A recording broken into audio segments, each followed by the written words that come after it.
DNA में हमारी अगली खबर पड़ोसी देश पाकिस्तान से है। कल कराची में आत्मघाती हमला हुआ था। हमले में सुसाइड बॉम्बर के अलावा 4 लोग मारे गए थे।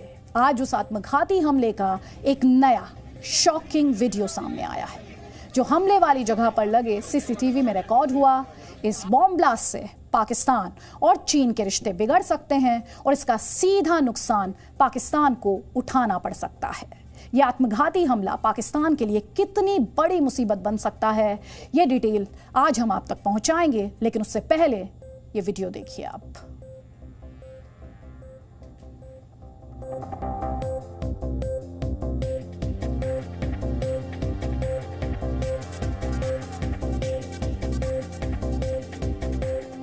तो इस नए सीसीटीवी फुटेज में आप बुरके में एक महिला को, ये देखिए, बुरके में ये महिला ई रिक्शा या फिर ऑटो से उतरते हुए आपको दिखाई देगी। ये एग्जैक्टली वो तस्वीर जिसके बारे में हम आपसे बात कर रहे हैं। और ये बुरके वाली जो महिला है, दरअसल यही महिला सुसाइड बॉम्बर बताई जा रही है। ये महिला ऑटो से उतरकर उसी तरफ एक जगह खड़ी हो जाती है, जैसा कि अब आप इस तस्वीर में देख सकते हैं। पीछे पीछे सफेद नकाब वाली एक और महिला उसके पास पहुंचती है, जैसा कि अब आप इस तस्वीर में देख पा रहे हैं। वीडियो देखकर लगता है कि इन दोनों ही महिलाओं के बीच कुछ बातचीत हुई है। उसके बाद सुसाइड बॉम्बर महिला सड़क पार करती है। अब आप महिला को सड़क क्रॉस करते हुए इस तस्वीर में देख सकते हैं और फिर वो उस जगह पहुंचती है जहां वैन में कल ब्लास्ट हुआ था। ये वीडियो धमाके से ठीक पहले की कहानी बयां कर रहा है। ये भी हो सकता है कि सड़क के दूसरी तरफ खड़ी महिला के पास रिमोट कंट्रोल रहा हो और उसने आत्मघाती हमलावर के शरीर में लगे बॉम्ब को उसी रिमोट से उड़ा दिया हो। इस सीसीटीवी फुटेज को देखकर आप समझ सकते हैं कि सुसाइड हमले में एक नहीं बल्कि 2 महिलाएं शामिल थीं। हमने आपको कल भी इस ब्लास्ट का वीडियो दिखाया था।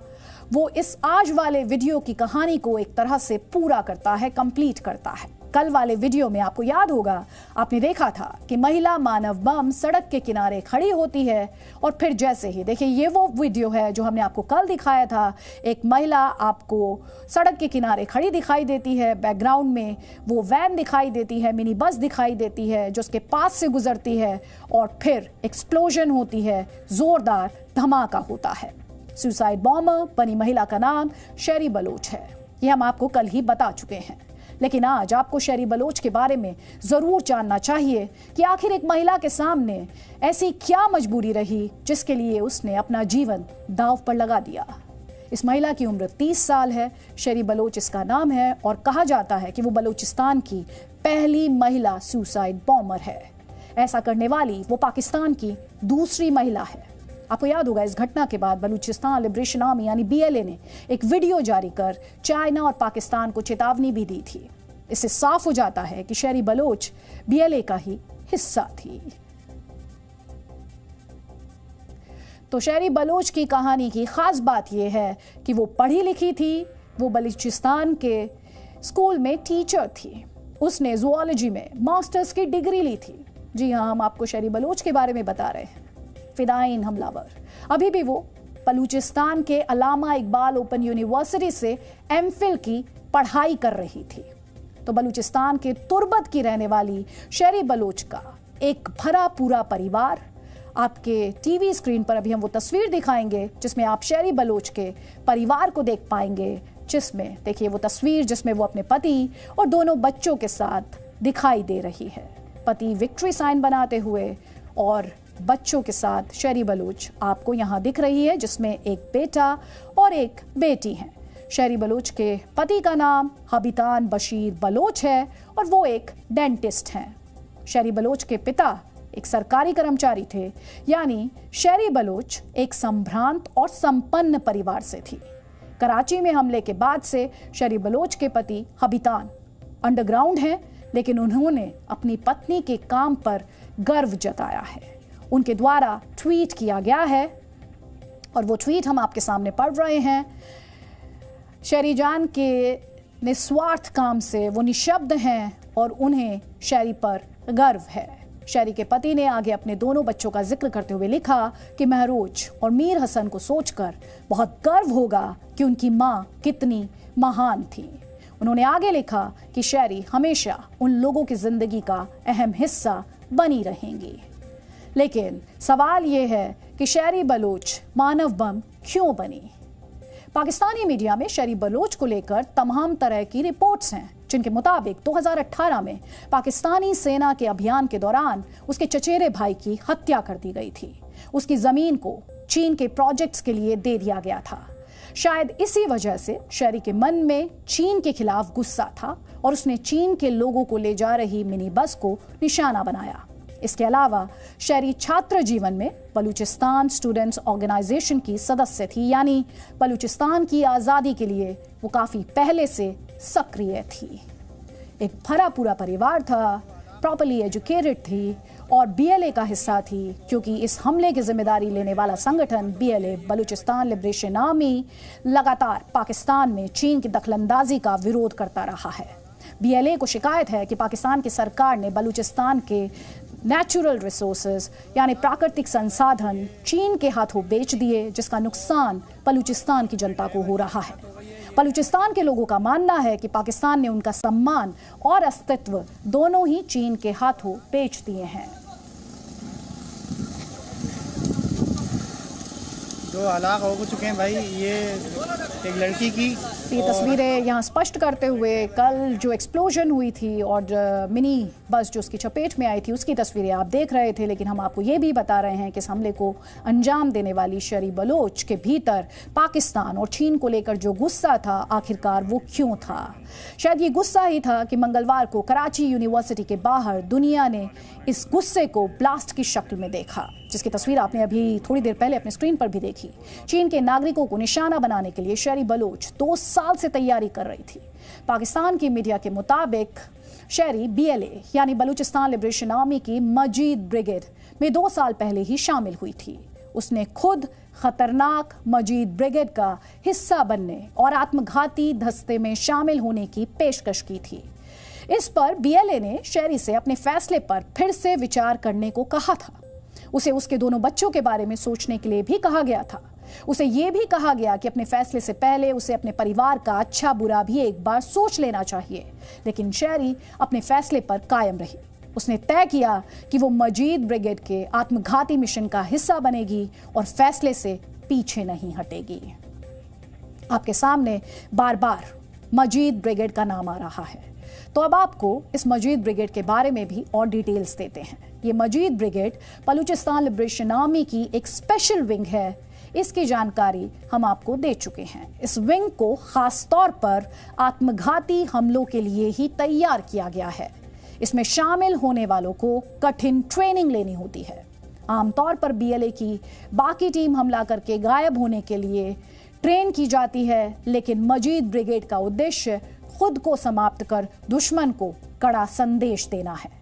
इसीलिए इसमें आमतौर पर युवाओं को भर्ती किया जाता है और बहुत सोच समझकर ही लोग इसमें शामिल होते हैं। इसकी स्थापना वर्ष 2011 में हुई थी। इसका नाम बलूचिस्तान के 2 सगे भाइयों लांगो और मजीद के नाम पर रखा गया। दोनों भाई पाकिस्तान के खिलाफ लड़ते हुए मारे गए थे। उनकी बहादुरी को सम्मान देने के लिए खास ब्रिगेड का नाम मजीद ब्रिगेड रखा गया। तो मजीद ब्रिगेड जिसे लेकर लगातार बहुत आप देख और सुन रहे हैं, उसकी जिम्मेदारी ये जो ब्रिगेड है ये बीएलए का हिस्सा है, बलूचिस्तान लिबरेशन आर्मी का हिस्सा है। और बलूचिस्तान लिबरेशन आर्मी लगातार पाकिस्तान पर चीन की दखलंदाजी का विरोध करता रहा है पाकिस्तान में, खासतौर पर बलूचिस्तान में। बलूचिस्तान लिबरेशन आर्मी को शिकायत है कि पाकिस्तान की सरकार ने दरअसल बलूचिस्तान के जो नेचुरल रिसोर्सेज हैं उन पर बड़ा समझौता कर लिया है। जो लोग हैं उनके हितों पर चोट की गई है, क्योंकि इन रिसोर्सेज को, इन संसाधनों को चाइना के हाथों बेच दिया गया है, चाइना को बेच दिया गया है। बलूचिस्तान के लोगों का मानना है कि पाकिस्तान ने दरअसल उनका सम्मान और अस्तित्व चाइना के हाथों बेचा है। आप लगातार CPEC को लेकर बहुत कुछ पढ़ते और सुनते होंगे, तो ये चाइना पाकिस्तान इकोनॉमिक कॉरिडोर यानी CPEC इस गुस्से की बड़ी वजह बताया जाता है। बलूचिस्तान में आज़ादी की लड़ाई का भी इतिहास बहुत पुराना है। वर्ष 1947 में पाकिस्तान ने बलूचिस्तान पर कब्जा किया था। तब से लेकर आज तक बलूचिस्तान की आज़ादी के लिए आंदोलन हो रहे हैं। इन आंदोलनों को दबाने के लिए पाकिस्तानी सेना वर्षों से क्रूरता की सारी हदें पार करती आई है। Human rights council of Balochistan की एक रिपोर्ट के मुताबिक वर्ष 2017 में 1100 लोग लापता हो गए थे। बलोच नेशनल मूवमेंट नाम की संस्था के मुताबिक जुलाई 2019 में पाकिस्तान की सेना ने बलूचिस्तान में 80 बार सैन्य कार्रवाई की थी। बलोच नेताओं के मुताबिक पिछले एक दशक में करीब 5000 से अधिक लोग लापता हो चुके हैं। तो बलूचिस्तान में अक्सर लापता लोगों के परिवार प्रदर्शन करते रहते हैं, अपनी आवाज अंतर्राष्ट्रीय मंचों तक ले जाते हैं और पाकिस्तान की सरकार और पाकिस्तानी आर्मी को सवालों में खड़ा करते हैं, उस पर सवालिया निशान लगाते हैं। और ऐसे बेहिसाब मामले हैं जिनमें पाकिस्तान की सेना पर बलोच विद्रोहियों और वहां मानवाधिकार की बात करने वालों को अगवा करने और उनकी हत्या करने के गंभीर आरोप हैं। और जैसा कि हमने आपको बताया कि बड़ी संख्या में लोग अब भी लापता हैं। ऐसे में बलूचिस्तान में विद्रोह की आग को तब और हवा मिली जब पाकिस्तान ने CPEC यानी चीन पाकिस्तान आर्थिक गलियारे के बहाने चीन को बलूचिस्तान में डायरेक्ट एंट्री दे दी और इससे लोग गुस्से में आ गए। $60 अरब का CPEC, इसकी वजह से बलूचिस्तान के लोगों का जीवन काफी मुश्किल हो गया है। बलूचिस्तान के ग्वादर में लोग बिजली पानी जैसी बुनियादी सुविधाओं के लिए तरसने लगे हैं। प्रोजेक्ट की वजह से ग्वादर में जगह जगह सिक्योरिटी चौकियां बनी हुई हैं। अपने ही घर में बलोच लोगों को आने जाने के लिए रोका जाता है। लोग बिना ID कार्ड के अपने घरों से बाहर नहीं निकल सकते। चीन के प्रोजेक्ट के लिए स्थानीय लोगों की जमीन पर कब्जा किया जा रहा है। विरोध करने वालों को कई जगहों पर मारा जा रहा है या फिर वो लापता हो जाते हैं। ग्वादर में स्थानीय मछुआरे भी भूखे मरने को मजबूर हैं। उन्हें अपने ही समंदर में मछली पकड़ने से रोकने की खबरें भी आती रही हैं। और इन्हीं सभी वजहों से पाकिस्तान के साथ चीन के खिलाफ भी बलूचिस्तान में विरोध प्रदर्शन होते रहते हैं। इस पर कुछ दिनों पहले हमारे संवाददाता ने वहां से एक रिपोर्ट भी की थी। वास्ता नश्ता मना जाजी के मनवती समझो आइए वास्ता किस्मत बेकना। मौलाना वहाँ हमारे हक के लिए बैठे हैं। हम लोग अपनी खुशी से प्रदर्शनकारियों के लिए खाना बना रहे हैं। चाहे इन्हें कई वर्ष लग जाएं, लेकिन हम थकेंगे नहीं। इन्हें खाना देते रहेंगे। अल्लाह जाने काए दा काए नदा मगर माँ किस्मत कानू की। तरजियात में ट्रॉलर माफिया जो समंदरी आयातियात की नस्लकुशी कर रहे हैं, बॉर्डर माफिया है जो बॉर्डर का कारोबार है, लाखों लोग इनसे मुंसलिक हैं।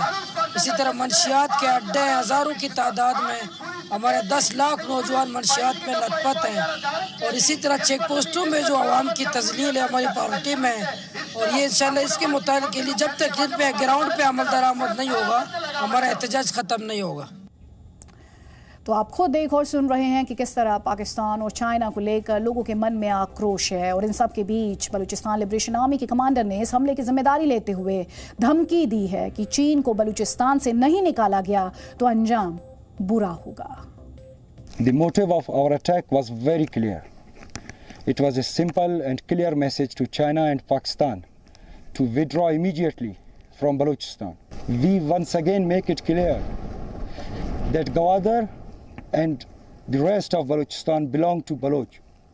It's our duty to protect our land and sea. The motive of our attack was very clear. तो बलूचिस्तान लिबरेशन आर्मी के कमांडर की धमकी आप सुन रहे थे, सीधे तौर पर खुली चुनौती देते हुए पाकिस्तान और चीन को। Presenting B News app available on Google Play and App Store. Download it now.